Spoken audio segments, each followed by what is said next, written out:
Mahilig ka ba maglaro ng Roblox? Alam mo, minsan habang naglalaro tayo, hindi natin namamalayan na oras na pala ang lumilipas.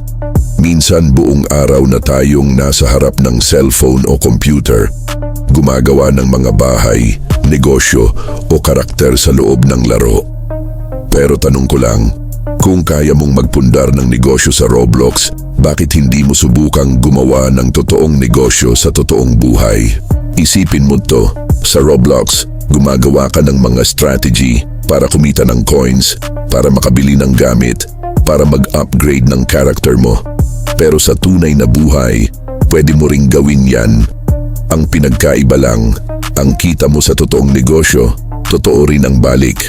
Habang yung iba naglalaro, may mga taong kasing edad mo lang na ginagamit ang oras nila para kumita ng totoong pera. Para tulungan pamilya nila o para makamit yung mga pangarap nila. Hindi masamang maglaro, pero mas sayang kung puro laro lang at hindi mo ginagamit ang skills mo para magtagumpay sa totoong mundo. Kasi sa totoo lang, ang buhay parang Roblox din. Kailangan mong mag-grind, magtiyaga, mag-aral ng tamang strategy at gumawa ng moves para makaangat. Ang pinagkaiba lang, sa totoong buhay, ang rewards mo ay hindi lang coins o skin, kundi pangarap mo, pamilya mo, at kinabukasan mo. Kaya ngayon gusto kong tanungin ka, kung bibigyan ka ng pagkakataon, alin ang pipiliin mo?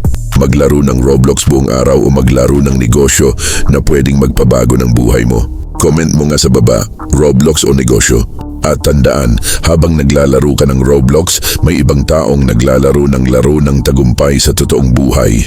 Kaya ikaw, saan ka ba talaga magle-level up?